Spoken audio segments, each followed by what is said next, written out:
Assalamualaikum warahmatullahi wabarakatuh.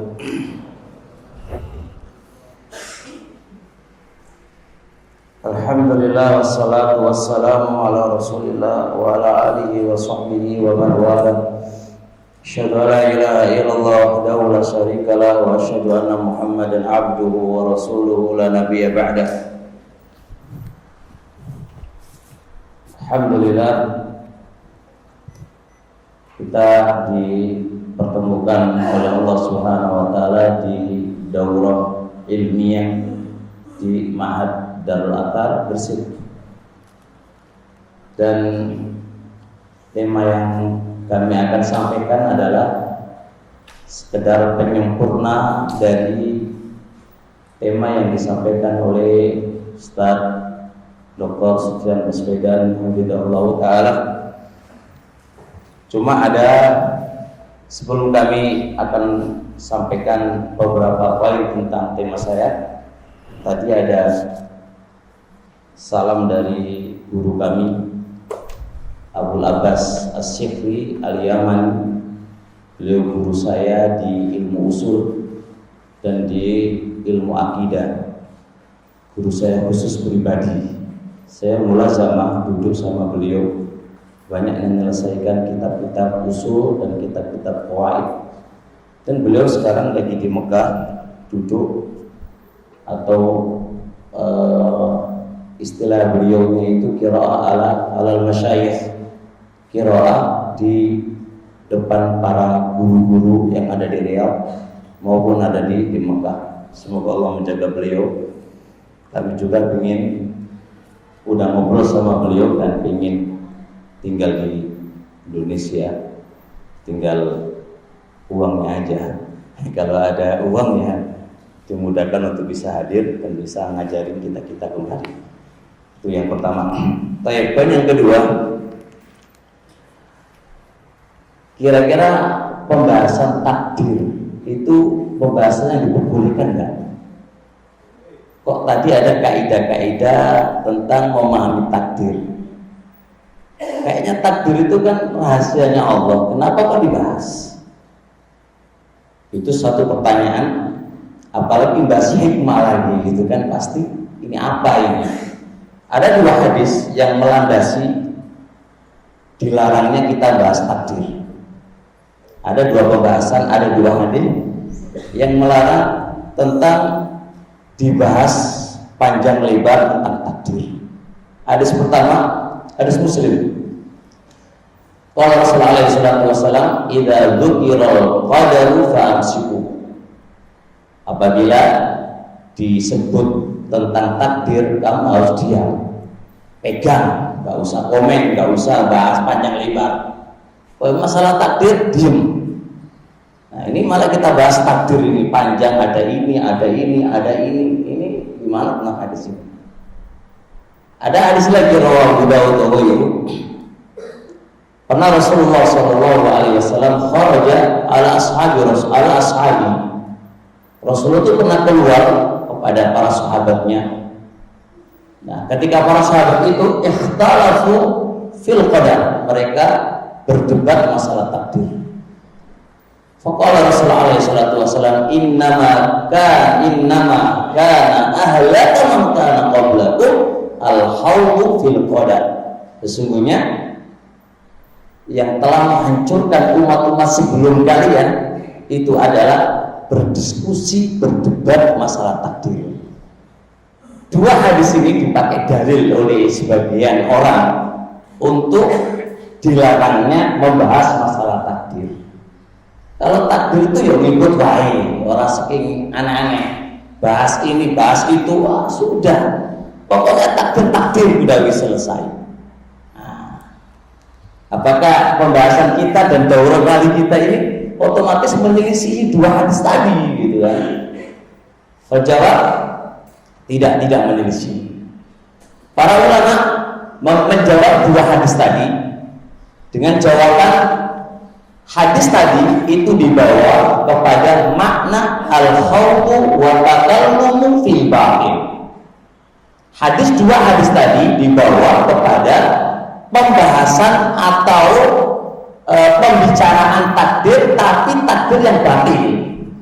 Membahasnya itu bukan pembahasan ilmiah syariah bil adillah, bukan, tapi bahasnya takdir itu bahasnya dengan kebatilan, pakai akal, pakai pendapat-pendapat yang tak beres dan seterusnya. Lah kalau membahas takdir itu dengan cara yang kayak gini ini, maka terkena dua hadis tadi dilarang. Jelas ya? Berarti mafhumnya kalau pembahasan takdir sesuai dengan dalil dan pemahaman para salafun saleh, yaitu perkara yang dianjurkan. Bagaimana tidak dianjurkan kalau kita salah paham di dalam masalah memahami takdir ini, jatuh pada dua kelompok yang sesat, masuk kepada pemikiran qadariyah dan masuk pada pemikiran jabriyah, dan keduanya firqah yang sesat. Nah, jadi gitu. Jadi kedua, praktek salafus saleh mereka memiliki pembahasan tentang masalah takdir. Bahkan ada kitab yu'alif ta'lifan khassa, pembahasan khusus tentang masalah takdir. Itu bukti prakteknya salah, itu juga pembahasan yang bukan pembahasan yang demikian. Para sahabat sendiri itu nanya kepada Rasulullah Shallallahu Alaihi Wasallam ketika Rasulullah menyebutkan masalah takdir, apa kata sahabatnya? Rasulullah, afalan nattakilu, kalau gitu kita sandar aja dengan takdir kita ya Rasulullah, nggak perlu kita beramal, nggak perlu kita begini, nggak perlu ya Rasulullah. Oh enggak, jangan begitu. Fakul yasar lima khuliqah, masing-masing itu dimudahkan sesuai dengan takdirnya. Ini menunjukkan sahabat juga nanya masalah takdir. Kalau Rasulullah udah kamu terima aja, ikut aja, nanya masalah takdir itu dilarang. Nggak begitu Rasulullah Shallallahu Alaihi Wasallam. Bahkan Rasulullah memberikan penjelasan thoriq sawi, jalan yang lurus memahami takdir itu kayak apa. Dan gitu kan, berarti harus dikompromikan antara dalil yang melarang dan dalil yang membolehkan. Jadi kesimpulannya, membahas takdir boleh nggak? Boleh. Cuma di mana bahasnya? Kalau bahasnya pakai akal, ya nggak boleh. Ya kan, kena dapat larangan tadi. Tapi kalau bahasnya pakai dalil ilmiah dengan aqwal para salafun saleh, perkara-perkara yang diperbolehkan oleh syariat. Jelas ya? Baik, ini poin yang pertama. Poin yang kedua, pembahasan masalah hikmah di balik takdir. Hikmah di balik takdir ini ada dua pembahasan sebenarnya. Kalau mau lihat di dalam kitab-kitabnya para ulama, membahas tentang hikmah di balik takdir ini, apakah yang dibahas itu dan takdirnya, berarti iman dengan takdir itu hikmahnya apa? Atau yang kita bahas ini hikmah ketika takdir Allah Subhanahu wa taala memberi takdir Allah yang buruk kepada kita, yang enggak enak, yang kita rasakan itu enggak enak. Nah, itu baru dibahas hikmah di balik takdir yang enggak enak itu apa? Nah, ini dua pembahasan yang berbeda, alur berbeda. Kalau kita membahas masalah takdir, berarti dua iman dengan takdir Allah Subhanahu wa taala, hikmahnya begini-begini. Ini berarti cakupannya takdir Allah yang baik dan takdir Allah yang jelek. Berarti cakupannya lebih umum. Tapi kalau kita membahas pembahasan hikmah di balik takdir, takdir yang tidak enak, takdir yang kita nggak suka, itu hikmahnya apa? Nah, ini yang saya ingin bahas, yang tidak enak aja. Takdir Allah yang tidak enak, ini hikmahnya apa di balik itu? Kenapa sih kalau kita takdirkan Allah kok miskin terus, padahal ingin sugih, miskin aja? Kenapa sih kalau kita ingin pintar, nggak belajar, udah ini, kok sekudu aja? Ini gimana? Hikmah di balik itu sih apa? Kita itu pengen punya ini, punya itu, kok nggak punya ya? Hikmah di balik itu apa? Baik, ini salah yang kami akan bahas. Sebelum kita bahas ini ada pertanyaan lagi. Loh Ustaz, apa takdir Allah itu ada yang gak enak? Ya kan? Nah, berarti perbuatan Allah itu bagaimana? Ini butuh pelurusan. Semua perbuatan Allah tadi kan disebutkan dalam kaidah dan perbuatan Allah itu apa? Adlun, adil, terus rahmatun, kasih sayang, terus apa lagi? Lah ini kok katanya kok nggak enak, ini kok pahit, ini gimana? Ya kan kok? Apakah anda ditakdirkan oleh Allah bodoh? Ini apa enggak? Enak apa enggak? Enggak enak kan? Enak. Enggak enak, masa kok bodoh gue enak? Enggak enak. Lah jadi gimana pembahasannya? Pembahasan begini Pak. Semua takdir untuk Allah itu baik, enggak ada yang jelek. Itu binisbah untuk Allah. Binisbah untuk Allah itu semua baik, enggak ada yang jelek. Enggak ada yang jelek. Karena kaidahnya jelas, kalau itu jelek berarti akan masuk pada Allah sesuatu yang jelek, dan tidak mungkin. Kalau jelek berarti Allah zalim, sedangkan Allah wa'alaihim rabbuka ahada. Allah tidak menzalimi seorang pun. Bahkan dalam sebuah hadis Nabi alaihissalatu wassalam, adlun fiyya qada'uka, adil keputusan kamu kepadaku. Berarti keputusan Allah apapun itu adalah sebuah keadilannya Allah. Keadilannya Allah, nggak ada jelek bagi Allah Subhanahu wa taala. Cuma binisbah kepada hamba ini ada yang pahit dan ada yang tidak pahit. Makanya wa tu'minu bil qadari khairihi wa syarrihi wa hulwihi wa murrihi. Engkau beriman dengan takdir Allah Subhanahu wa taala, baik atau jelek, manis atau pahit. Manis atau pahit ditinjau yang dirasakan oleh hamba, bukan perbuatan Allah Subhanahu wa taala. Kalau perbuatan Allah semua bagus, nggak ada yang jelek, nggak ada yang jelek, nggak ada yang jelek ya, bagus, bagus. Jelas ya? Cuma rasanya hamba ini berat, nggak enak, takdirnya pahit, nggak enak. Itu jenis bailah hamba. Tapi Anda harus paham lagi sebelum kita melangkah kepada hikmah di balik memahami hikmah dari takdir, memahami takdir Allah Subhanahu wa taala. Ya tadi kan dijelasin kan bahwasanya Allah itu lebih pintar daripada kita. Ya kan? Allah itu lebih pintar daripada kita. Jadi ketika Allah memutuskan begini ini, itu bagi Allah udah terbaik bagi Allah. Ya, ikut aja. Oh dia yang paling pintar. Allah itu lebih ngerti tentang kita daripada kita ke diri kita.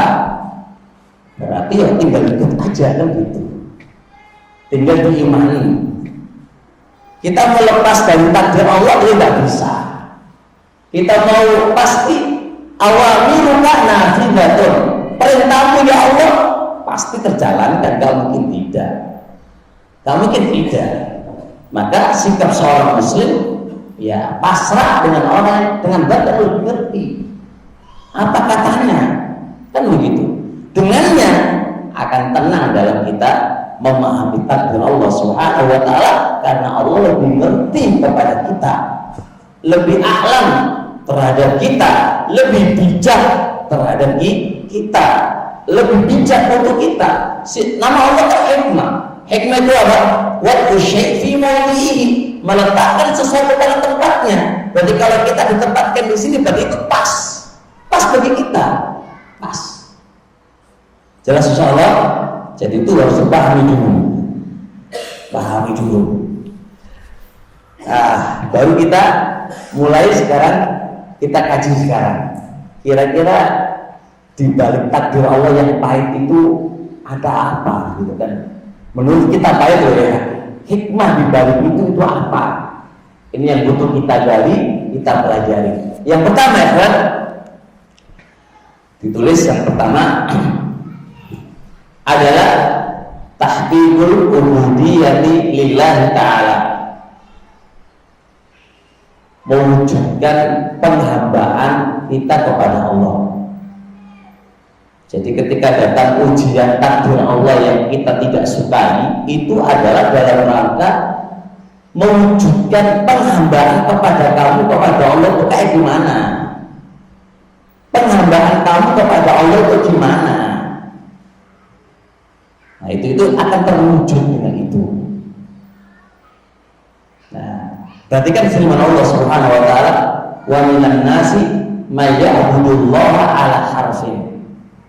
Ada sebagian manusia beribadah kepada Allah itu dia di ujung. Beribadah kepada Allah di ujung. Maksudnya di ujung itu gimana? Lah di ujung itu gimana caranya di ujung? Lihat ayat setelahnya. Kalau dia tertimpa kebaikan, itma'anna, tenang. Fa'in asabathu, kalau menimpa kepada dia kejelekan, inqalaba ala aqibai, berbalik. Nah ini sebagian manusia ini beribadah kepada Allah itu di ujung, modelnya ini di ujung. Kalau dapat kebaikan, musibah yang baik, perkara yang baik, nyaman, enak, tenang hatinya. Giliran kalau dapat yang tidak baik, udah inqalaba ala wajhi khasirat dunya wal akhirah. Dzalika wal khusranul mubin. Berpaling dia. Nah, dengan ujian, dengan takdir Allah yang tidak baik ini, dengan takdir Allah yang jelek ini, itu akan mewujudkan anta itu menghamba kepada Allah benar atau tidak kan gitu. Dites oleh Allah. Kira-kira ubudiyah penghambaan kamu kepada Allah itu kayak gimana gitu. Dites oleh Allah. Contoh ini sekarang, ada orang hijrah dari nggak salafi menjadi salafi. Tapi ketika masuk di area salafi itu kok tengkaran aja kan? Lihat kok tengkar aja, harus nggak perlu masuk salafi. Salafi ya tengkaran aja kok, nggak usah. Udah berpaling. Ya kan berpaling. Atau dia masuk salafi itu pikirannya dia kalau udah masuk salafi itu nyaman hidupnya, rezeki datang terus, kerja ya datang, dapat duit terus. Ternyata masuk salafi malah seret rezekinya. Wah, gak usah jadi salafi, wah susah. Nah ini Anda itu diuji oleh Allah. Tahqiqul ubudiyah kepada Allah itu gimana? Ubudiyahnya Anda kepada Allah itu gimana? Di sini letaknya. Jelas? Orang bilang kalau thalabul ilmi, mencari ilmu itu rezekinya tambah banyak. Dan jelas hadisnya begitu kan. Tapi ini enggak, belajar kok tambah kiri gitu. Kok tambah enggak duit ini aja. Dimintai bantuan terus. Wah, gak usah ngaji salafi aja, gak usah belajar ilmu. Nah, Anda itu diuji tentang penghambaan Anda kepada Allah Subhanahu wa ta'ala. Jelas ya? Nah, ini satu. Yang kedua,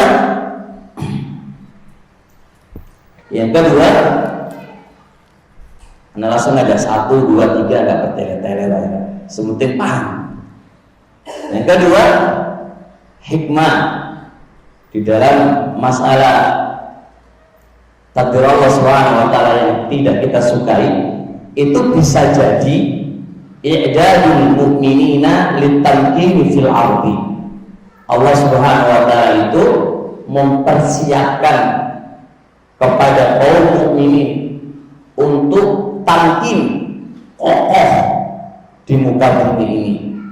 Allah Subhanahu wa ta'ala bisa mengokohkan kaum mukminin itu di muka bumi ini. Dengan cara apa? Dikasih ujian dulu. Sebagaimana Imam Syafi'i rahimahullah ta'ala pernah ditanya, ayyuhuma afdal, manakah yang lebih afdal?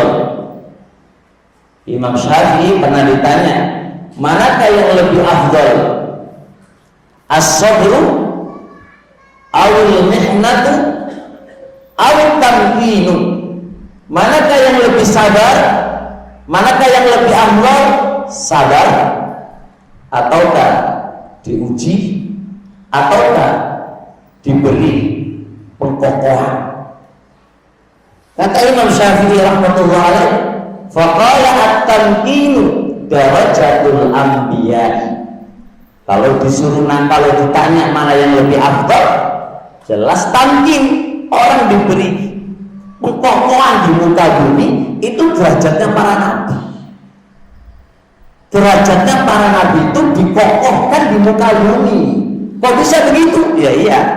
Sebab wala yakunu tamkinu illa ba'dal musibah. Karena tamkin itu, kekokohan itu nggak mungkin terjadi kecuali setelah ada musibah. Dikasih musibah dulu datang. Faida imtahana sabara wa idza sabara makkana. Apabila wa idza umtuhina, apabila dia diuji sabara, dia bisa sabar. Wa idza sabara, kalau dia bisa sabar, mukina, dia dikasih tamkin. Berarti derajat yang tertinggi itu adalah tamkin, yaitu diberikan kekokohan. Dan kekokohan ini nggak mungkin bisa dilewati oleh seorang hamba kecuali dia harus diuji dulu, diuji. Setelah diuji sabar, baru dikasih tamkin. Paham? Berarti ya kalau ujiannya Allah Subhanahu wa taala yang tidak enak itu hikmahnya. Sabar aja. Barangkali Allah itu mempersiapkan kamu itu, persiapannya itu Allah mengangkat derajatnya kamu seperti para nabi, dikokohkan di muka bumi. Tapi lewat apa? Lewat ini tadi, lewat ujian-ujian yang menimpa kepada Anda. Jelas ya? Sabar. Ya, sabar. Nyaman kan? Jadi ngambil hikmah di balik itu aja. Dan seterusnya, hikmah di balik takdir yang pahit ini bisa jadi adalah yang nomor 3, kafaratul dzunub, penghapus dosa. Jadi Allah tuh pengen menghapus dosamu. Ya, Allah itu pengen apa? Menghapus dosamu. Dosamu akeh. Makanya dikai kiri, miskin aja, cari uang susah. Itu tujuan Allah itu menghapus dosa kamu. Jangan suudzon sama Allah. Kalau suudzon sama Allah, beda lagi babnya. Ya Allah, kok kiri terus ya Allah, wis bunuhlah aku loh. Minta bunuh itu gimana? Ya? Kok susah hidup ini, sini nggak punya duit, ini nggak punya duit, terus mati aja gitu. Ini babnya beda kalau lagi. Maka ambil hikmah. Oh, barangkali Allah Subhanahu wa taala itu apa? Pengen menghapus dosa-dosa saya. Perhatikan sebuah hadis rawahu Tirmidzi, dan hadis ini dikatakan oleh Syekh Al-Albani hadisun sahih. Kata Rasulullah sallallahu alaihi wasallam, "Ma yazalul mu'minu bil bala'i."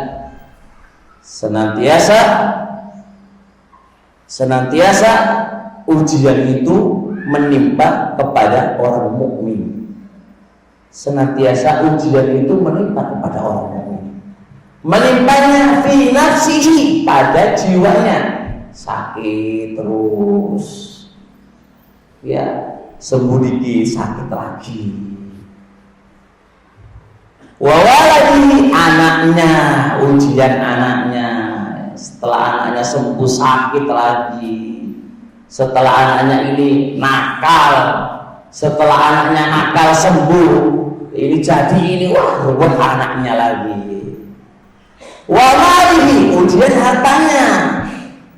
Hartanya apa? Dicolong orang lagi. Jualan nasi goreng misal contoh, nggak laku laku, nggak ada yang beli. Beli pun laku sedikit, nggak dibayar. Yes. Ujian bertubi-tubi sudah ini. Lihat ini. Hatta, lihat ini. Perhatikan tujuannya apa? Hatta yalqallaha wa ma alaihi khati'atun. Sampai dia nanti ketemu sama Allah dan tidak ada dosa yang ada padanya. Habis dosanya. Habis dosanya. Ketemu sama Allah tanpa punya dosa. Udah terhapus dengan Allah ujian-ujian tadi. Ya, kalau kita nggak memahami hikmah ini, terus mau apa? Mau marah sama Allah? Apakah bisa keluar dari marahnya Allah? Nggak bakal bisa. Ya sendiri mau. Kamu itu hamba. Kita itu makhluk yang diatur oleh Allah. Menerima. Nggak ada jalan kecuali kita menerima. Dengan kita menerima takdir Allah yang tidak baik itu, kita ambil hikmah di balik itu. Oh, mungkin dosa gua kejar. Dosanya banyak. Jelas? Paham kan? Yang ke ada lagi hadis Anas bin Malik, masih kasus sama, masih sama, yang nomor 3. Dari Anas bin Malik radhiyallahu taala anhu, qala Rasulullah sallallahu alaihi wa alihi wasallam, idza arada Allah bi 'abdil khaira ajjala lahu al-uqubah. Apabila Allah Subhanahu wa taala menghendaki kepada hambanya kebaikan, ajjala lahu al-uqubah. Allah segerakan kepadanya musibah. Allah segerakan musibah. Jadi musibah yang menimpa kepada kita itu bisa jadi itu adalah kehendak Allah kepada kita kebaikan. Allah menghendaki kepada kita kebaikan lewat diuji dulu. Masya Allah. Wa idza arada Allahu bi 'abdihi syarra amsaka anhu bi dhanbihi hatta yuwafi bihi yaumal qiyamah. Dan apabila Allah Subhanahu wa taala menghendaki kepada hamba kejelekan, Allah tahan siksaannya, ya, musibah itu, siksaan di dunia itu Allah tahan. Allah dia dikasih sehat terus, duitnya lancar terus, nggak pernah ada ujian, nggak pernah. Tapi dia loh hatta yuwafi yaumal qiyamah. Besok pada hari kiamat tinggal Allah sempurnakan siksaannya kalau dia karena dosa-dosanya. Ini loh, orang ini gak pernah sholat, gak pernah apa, kok rezekinya kok tambah lancar terus, badan gak sholat, dan punya duit main perempuan, punya duit minum-minuman, tapi duitnya itu lancar terus, rezekinya itu kok lancar terus, gak ada musibah, gak ada. Ingat itu, bisa jadi Allah Subhanahu wa taala menghendaki kepada dia kejelekan sehingga Allah tahan musibah itu gak menimpa kepadanya, padahal dia maksiat kepada Allah Subhanahu wa taala. Inginnya Allah akan sempurnakan siksaannya besok pada hari kiamat ini, selesaikan sama Allah, disempurnakan oleh Allah besok pada hari kiamat, tambah hancur. Kan dunia itu kan dicicil sih toh. Nih tak kayak musibah. Ini cicilan ya, dicicil oleh Allah musibah itu cicilan siksaannya. Dicicil lah. Besok di akhirat itu paling enggak ya saiki lah. Kalaupun disiksa, kalau habis alhamdulillah. Kalau enggak sedikit lah ringan. Nah kalau kita ambil hikmah kan ini kan nyaman, enak. Enggak kok mikir ya Allah kok miskin terus itu. Stres sendiri. Kok gini, ngerti kan ya? Dia itu miskin, fakir, nggak punya duit, nggak punya uang. Ngeluh, lihat tangga kok kaya, kok miskin sendiri. Hari-hari mikir itu, apa kalau mikir gitu ngapain? Udah, ini mungkin dosa banyak. Dulu dosaku banyak sekali. Itu aja nyaman cara menghadapi gitu.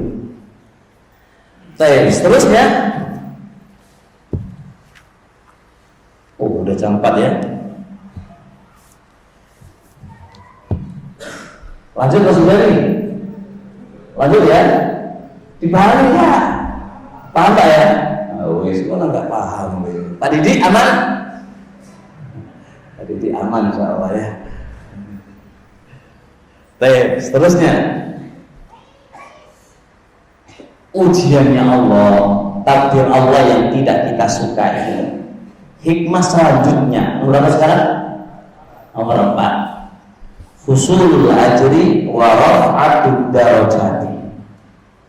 Allah itu ingin ngasih inti pahala dan ingin ngangkat derajat pahala. Jadi musibah yang tidak kita sukai, musibah yang tidak kita sukai, takdir Allah yang tidak kita sukai itu, pengennya Allah itu baik, ngangkat derajat kamu, ngasih pahala. Itu hikmahnya, pengen ngasih pahala. Ya mikir gitu ya. Ya gimana? Sedekah nggak punya duit, mau infak nggak punya duit, mau infak ngajar nggak punya ilmu, terus mau sedekah tenaga ya nggak punya tenaga, sakit terus. Mau infak pikiran ya pikirannya bodoh, nggak bisa mikir. Ya usah Allah kayak musibah kepada duit pada saya, mungkin barangkali ini jalanku dapat pahala. Gitu loh. Oh ini mungkin jalanku Allah ngangkat derajatku. Jelas? Nah, dari sebuah hadis An Aisyah radhiyallahu taala anha, riwayat Muslim, kata Rasulullah sallallahu alaihi wa alihi wasallam, "Ma yusibul mu'mina min syaukatin fama qata'a illa rafa'ahu Allahu biha darajatan aw hatta anhu biha khati'atan."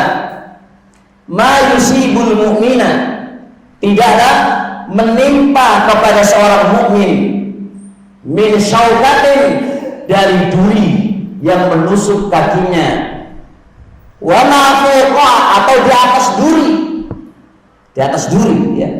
Apa katanya Allah? Illa, kecuali tidaklah Allah memberikan musibah itu kepadanya, illa kecuali rafa'allahu biha darajat, Allah ingin mengangkat derajatmu lewat musibah tadi.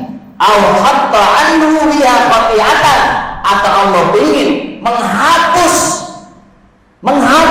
dengan musibahmu tadi, yaitu kesalahan dan dosa. Ya gitu aja. Oh, Allah itu ingin awak dewe ini ingin diangkat derajat aja, dikasih pahala oleh Allah. Sabar. Ini kena duri loh, ini kena duri satu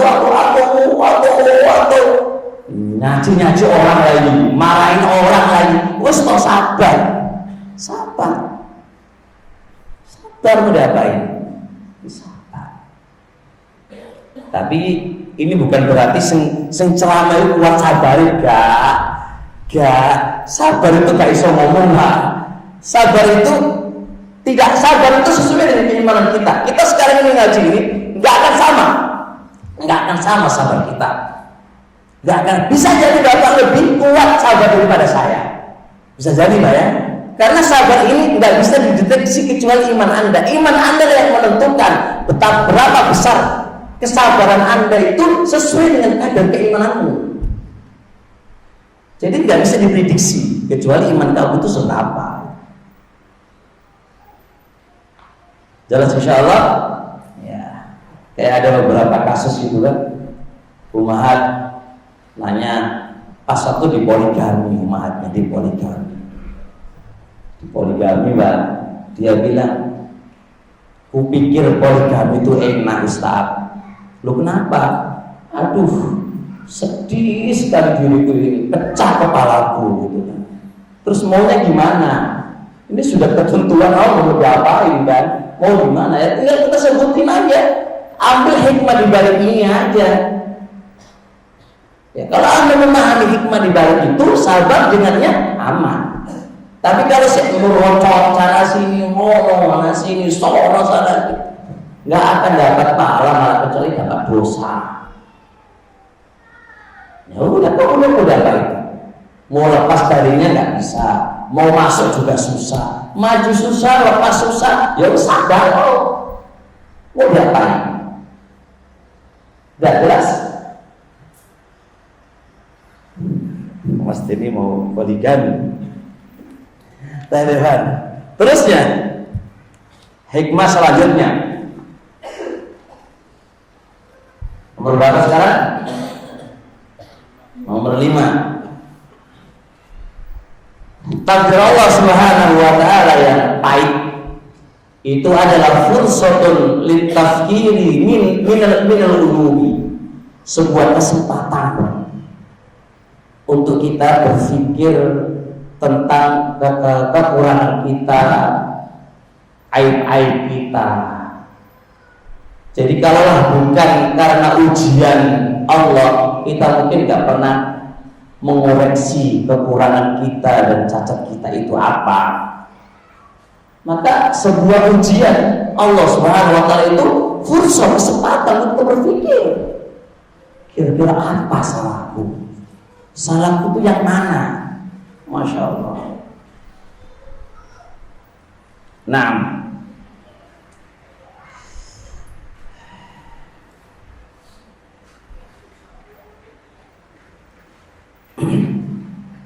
perhatikan itu. Ibnul Qayyim rahmatullah alaih menyebutkan di dalam Zadul Ma'ad di tempat ketika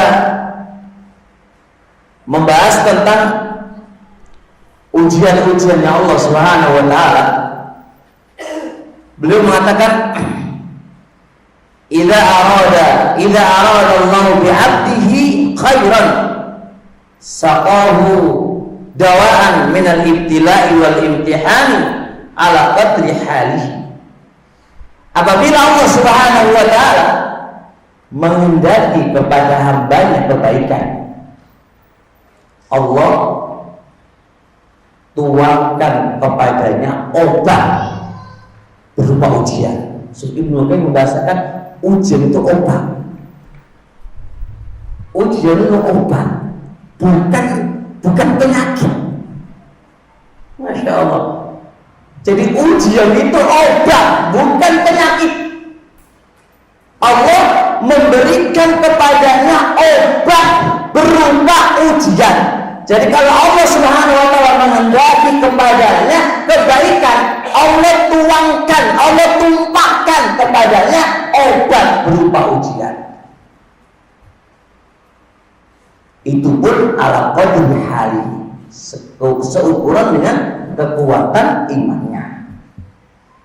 Hatta idza hadzabahu wa naqa'u, sampai apabila Allah sudah membersihkannya dari dosa-dosa, dari penyakit-penyakit, dari cacat-cacat, maka Allah baru angkat derajat dia dari ke tempat derajat tertinggi. Berarti barakallahu fikum. Jadi ada ujian itu kita berpikir, oh iya ya, berpikir apa? Oh salahku begini, oh kurangku begini, oh begini. Bisa jadi Allah Subhanahu wa taala Allah ujikan kepada kita belajar kok nggak betul-betul dulu, nggak paham. Terus nyapal nggak paham, ini nggak paham, ini nggak apa. Coba koreksi. Apa niatmu? Apa niat kamu belajar itu apa? Coba koreksi dulu. Jangan-jangan ini masalahnya. Atau Allah Subhanahu wa taala memberikan kepada Anda kok nggak kaya, nggak punya terus. Mungkin koreksi. Anda memiliki sifat sombong. Kalau Anda dikasih oleh Allah harta dikit aja, sombongnya setengah mati. Itu penyakit, kekurangan kamu. Coba itu dipikir itu. Kalau Anda takdirkan jadi ustaz terus, aku nggak pernah jadi ustaz jauh gitu kan. Dari Ustaz sedikit aja tumbang lagi, sedikit dari Ustaz sedikit tumbang lagi, sudah ingin naik ditahdir orang tumbang lagi, naik dikit ditahdir orang tumbang lagi, kok nggak pernah jadi tinggi ya ditumbang terus. Ya, barangkali niatmu itu nggak tepat. Itu satu kesempatan kita berpikir gitu loh, apa kekuranganku, apa kesalahanku, apa aib-aibku. Nah itu tempat berpikir.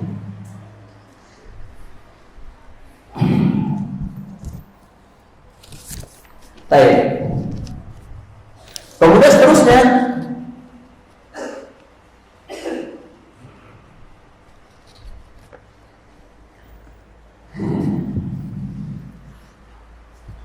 nomor berapa sekarang? Nomor 6. Pak jenengan saged nyebutaken nomor setunggal kali 3 4 itu bahasa Jawa apa? Sekawan 50 gangsal. Saged Pak jenengan? Oh ini catatannya mah, masya Allah. Jenengan apa coba catatannya? Oh betul nopo-nopo, sementing apal setunggal kali nih mau.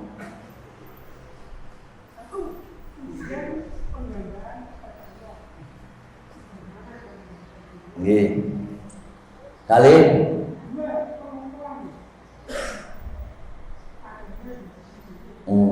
tiga. Oh, papat. Ayo, nomor 5. Masya Allah. Oh jelas nih, jelas. Sip. Hah? Oh iya, ya itu malah walaupun dulu catatan sebetulnya iso jawab daripada gak nyatet. Daripada gak nyatet, soalnya ini iso jawab lah ya. Iya Pak ya. Baik. Ngomong Pak ya.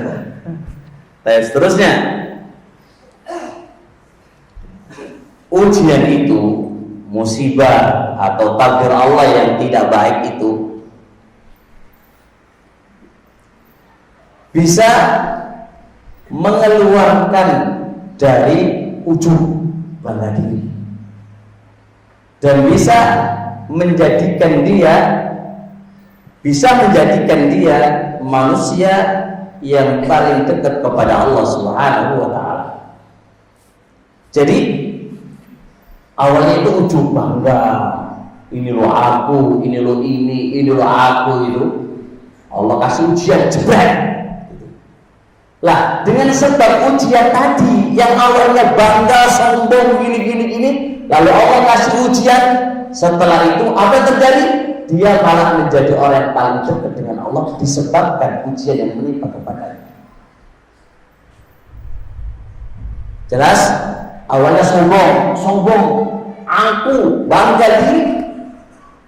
Allah keluarkan penyakit sombong jebret dengan ujian. Dengan takdir Allah yang baik, jebret. Bisa jadi terjadi begitu. Mungkin ada kita punya anak. Anakku pintar. Anakku pintar tuh, hafal Quran. Anakku juara. Lah ini penyakit. Dia bangga dengan anaknya. Ya, Allah uji. Ternyata anaknya paling goblok di tempat dia belajar. Awalnya pintar karena bapaknya sombong. Jadi anaknya begitu. Lalu setelah jadi anaknya goblok, oh dia langsung ya Allah aku dosa kan. Dengan sebab itu dia langsung bisa mendekatkan diri kepada Allah Subhanahu wa taala. Hati-hati. Lewat itu Allah kasih ujian. Ini kisah pada perang Hunain. Kisah pada perang Hunain di dalam hadis Bukhari dari Rabi ibnu Anas. Qala rajulun yawma Hunain. Berkatalah seorang laki-laki pada perang Hunain. Laki-laki ini seorang sahabat Nabi. Beliau berkata pada perang Hunain, lan nughallada yauma min qillatin, lan nughallada, kita tidak akan kalah al yauma pada peperangan ini hari min qillatin, karena pasukan kaum musyrikin sedikit. Waktu itu pasukan kaum muslimin banyak. Dengan banyaknya pasukan, maka muncullah di situ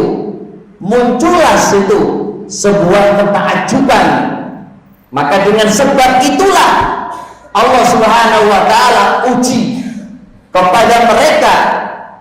Fasyaqqa dzalika ala Rasulillah fakanatil hazimata, maka hal itu langsung memberatkan kepada Rasulullah, dan waktu itu hazimah, kekalahan, kekocar-kaciran menimpa kepada sahabat Nabi waktu itu. Id a'jabatkum kasratukum falam tughni ankum syai'a, pada waktu itu banyaknya pasukan, banyaknya bilangan pasukan membuat kalian takjub, bangga, lupa dengan Allah Subhanahu wa taala yang menghalakkan, dan semua itu menghalakkannya adalah Allah Subhanahu wa taala.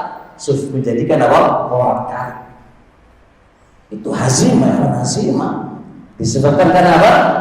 Karena ujub dan bangga diri. Nah, hati-hati. Maka Allah kasih ujian juga. Hikmah di balik itu. Oh, jangan-jangan Allah kasih kita ini kekalahan, kita ini dikasih oleh Allah begini bisa jadi karena kita itu ujub. Atau bisa jadi kita ini dakwah salafiyah ini, mungkin ustadz-ustadznya terlalu bangga dengan bilangan mereka. Misal punya satu begitu banyaknya, satunya 40 begitu banyaknya, kemudian terus nggak tahu juga. Sehingga Allah Subhanahu wa taala uji kita dengan syattat, bercerai-berai hati-hati kita dengan yang lainnya, pertengkaran terjadi. Bisa jadi karena itu, ini kan musibah yang jelek. Ayo kita koreksi, bisa-bisa karena itu. Bisa-bisa karena itu. Dan kemudian seterusnya,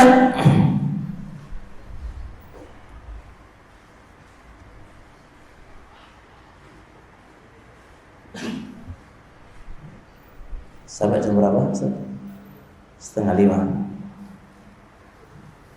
Selanjutnya,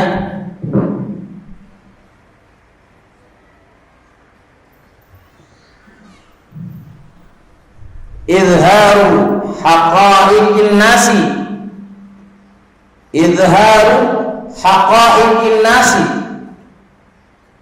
hikmah dari memahami takdir Allah yang tidak baik menurut hamba itu adalah bisa menampakkan hakikat manusia. Jadi manusia itu punya wujud hakikat. Karena ada penampilan dohir, ada penampilan yang itu sejatinya. Kita kan nggak tahu kalau nggak diuji oleh Allah. Kita kayak sama teman-teman itu teman baik, gitu kan? Teman baik. Kalau makan di bareng-bareng, enak bareng-bareng, itu kan biasa.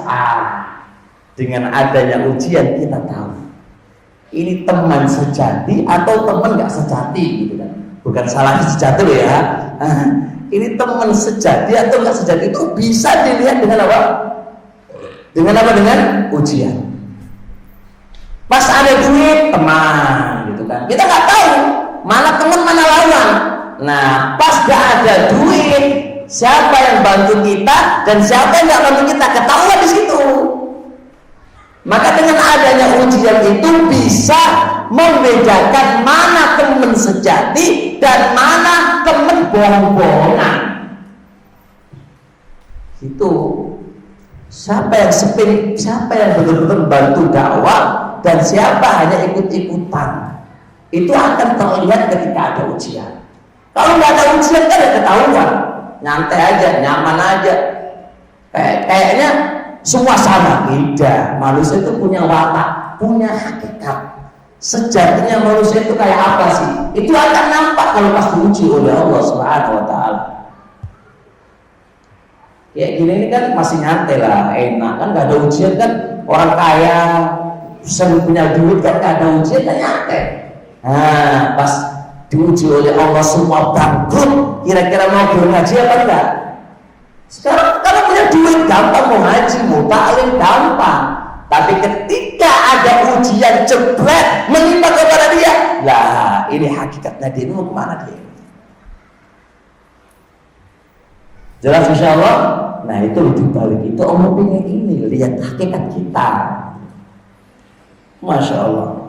Oleh karena itu, qala al-Fudail ibn Iyad rahimahullahu taala, an-nasu ma damu fi afiyatin masturuna.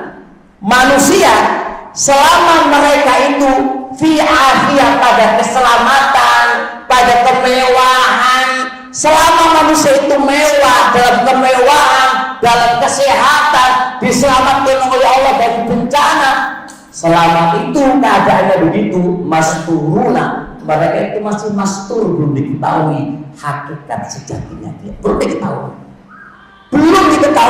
sejatinya orang ini kayak gimana, belum diketahui. Fa'idha nazala bihim bala'un, apabila menimpa kepada mereka ujian,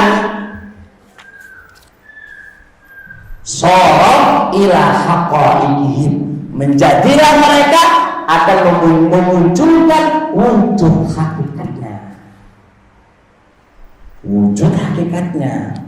Ini apakah mukmin, apakah mukmin, apakah ini teman-teman sejati atau enggak sejati, itu pas ada ujian. Kita kan barakallahu fikum, kalau ada duit nyaman-nyaman aja kan. Salafi. Saya ngaji, saya salafi, masya Allah. Ketika ada ujian, kira-kira ngaji apa enggak? Masih ngaji enggak gitu loh? Ini pertanyaannya. Ketika ada ujian, ngaji enggak Anda? Masih menghadiri majelis ilmu apa enggak? Masih bantu dakwah apa enggak? Kalau masih ya aman-nyaman ya tetap bantu, namanya aman-nyaman kan. Tapi ketika ada ujian, ini hakikat manusia ketahuan di sini. Jelas insya Allah. Ayo, jadi dengan ujian itu bisa ketemu di situ teman baik dan teman tidak baik. Ya, kalau masih punya duit ya banyak teman datang ke kita, kayak duit. Nah, kita sebagai kadang-kadang pada orang kaya, ya kan, pas dia punya duit didekati, kan punya duit pak. Pas dia nggak punya duit, kira-kira datang nggak dia? Tapi datangi dijauhi kan, bukan ada duit semua. Nah, gitu kan, karena duitnya. Cuma kan belum diketahui Tuhan, belum diketahui. Baik, sudah jelas? Nah, kemudian seterusnya,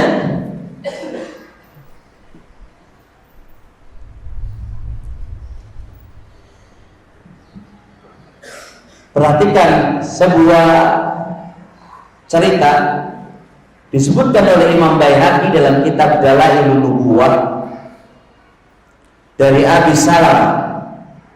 Qala Abu Salamah menceritakan kasus tentang Isra Mi'raj.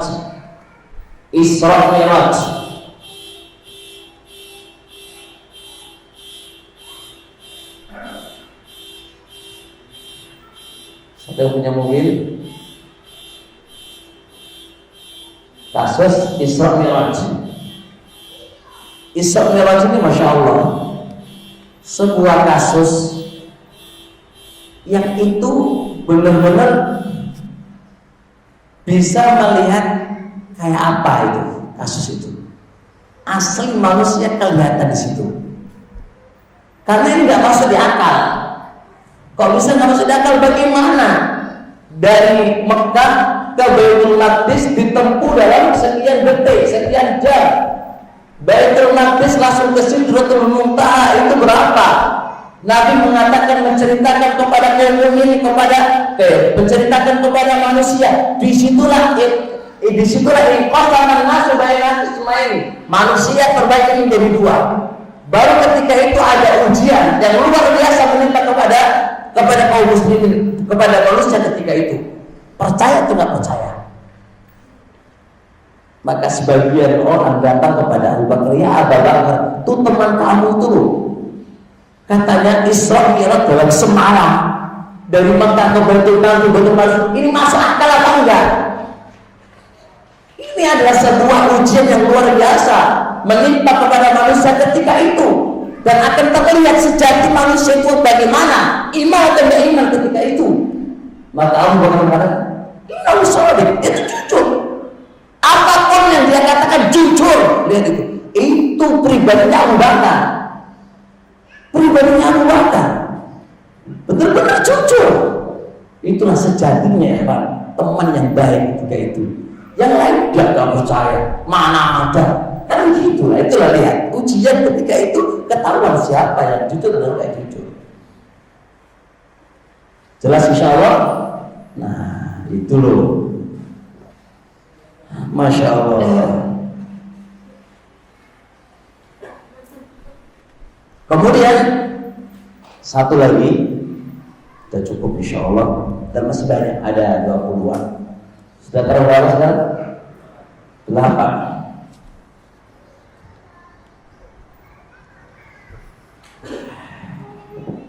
Ujian itu yurabbil rijal, mendidik seseorang itu menjadi orang. Ujian itu yurabbil rijal, mendidik seseorang itu ingin menjadi laki-laki beneran. Jadi pendidikan supaya kamu itu benar-benar jadi laki-laki. Bukan laki-laki, maksudnya laki-laki ada bakarnya. Dari dulu ada bakarnya, iya. Tapi sifat kelaki-lakian itu dimiliki apa enggak? Itu bisa dengan ujian. Perhatikan Rasulullah SAW. Bagaimana Anda perhatikan dari kecil, bagaimana ujian yang menimpa kepada Rasulullah. Beliau dari kecil nggak ada bapaknya, setelah itu nggak ada ibunya, setelah itu Masya Allah, lihat itu, perhatikan dari ujian yang menimpa kepada Rasulullah. Itu benar-benar menjadikan Rasulullah itu laki-laki beneran, kuat menghadapi masalah, tahammuliyatil masail, menghadapi masalah itu dia kuat, karena di awal dia punya apa? Punya khalfiyah pribadi yang luar biasa dihadapi. Beda ya Pak, kalau ada kata seorang ustaz yang khalfiyahnya di belakang itu enak terus, kalau jadi ustaz beda, nggak gaji sedikit marah-marah, dipanggil dikasih uang dikit marah-marah, dia dipanggil diletakkan di rumah nggak di hotel marah-marah, karena khalfiyahnya beda. Tapi kalau di awal sudah marah, sudah begini, mau dipakai apa aja nyaman, tenang, nggak ada masalah. Beda ya, beda. Dan khalfiyahnya, ada kata seorang ustaz yang awalnya marah, kali uang marah, dia kan nanti aja ketika jadi ustaz pun, ketika diuji oleh Allah pun bisa kerja dengan tangannya. Beda dengan ustaz yang awalnya enak aja, ketika ada gesekan dikit dari sempitnya hidup di dunia ini, dia akan bilang ya Allah, jadi ustaz pemarah kan begini gitu kan, enak gak jadi ustaz aja gitu. Dalam mensikapi masalah juga, orang yang belum pernah punya masalah banyak, yang belum pernah ada di belakang sebelumnya, dia kadang-kadang memikirkan masalah pengennya selesai marah-marah itu biasa, karena dia sebelumnya belum terdidik dengan kemelaratan, terdidik dengan banyak ujian. Beda dengan ustaz yang memang dari dulu ujian tolong otaknya itu, nggak ada pernah merasakan enak, ujian terus. Dia cara berpikirnya juga nyaman, dia jadi laki-laki beneran itu, santun, bijak, dan tidak tergesa-gesa dalam memutuskan segala perkara karena ujian tadi. Jadi ujian itu mendidik antum itu jadi benar-benar laki-laki yang kuat gitu loh. Pak Didik coba lihat itu, gede orangnya, kuat orangnya, karena sebelumnya banyak masalah yang dia hadapi sampai bernyut kepalanya kan. Jadi sabar, Masya Allah gitu kan. Luar biasa Pak Didik, Masya Allah gitu kan. Segala, makanya ketika itu dipanggil kan cara bersikapinya kan selalu dia kan, walaupun sodok itu Nanyain antum kesel dia, masya Allah. Mana nyaman? Kamu tahu nggak kenapa kamu dipanggil gitu kan bahasanya kan? Gitu bahasanya kan gitu. Terlalu banyak kan masalah. Full masalah tapi dia sabar menghadapinya. Menjadi rujulia kan, memiliki sifat rujulia. Laki-laki itu ada pada dia. Masya Allah. Jelas insya Allah. Baik. Lanjut ke sudah nih. Udah habis sih. Udah sampai sini aja dulu deh. Terlalu banyak malah pusing nanti. Mudah kok, memahaminya mudah insya Allah. Kami cukupkan di sini dan insya Allah kita ketemu lagi di pelajaran maghrib sama isya. Insya Allah temanya kita lagi ngobrol sama Ustaz Sufyan. Kami sama beliaunya sih suka gurau ya. Kami di sebuah travel. Kami sama beliaunya penasehat travel. Jadi kita biasa diskusi ilmiah sama beliaunya terkait dengan hukum fikih, hukum apa, kita biasa diskusi. Jadi bukannya hanya di sini aja. Kami ini kalau udah menyelesaikan banyak masalah terkait dengan hukum-hukum seputar fikih, ya kita ngobrol biasa sama beliaunya, diskusi ilmiah, kurang apa ini, gimana, itu udah biasa. Jadi insya Allah kita akan bikin nyantai, diskusi nyantai, obrolan nyantai sama beliaunya. Atau kalau punya pertanyaan, tanyakan apa yang mau ditanyakan. Insya Allah kita akan jawab bareng-bareng. Ya biasa, aman nyantai gitu insya Allah. Baik, dari kami sampai di sini dulu. Semoga bermanfaat untuk anak pribadi dan juga untuk antum semuanya. Subhanallah, asyhadu an la ilaha illa anta, astaghfiruka wa atubu ilaik. Assalamualaikum warahmatullahi wabarakatuh.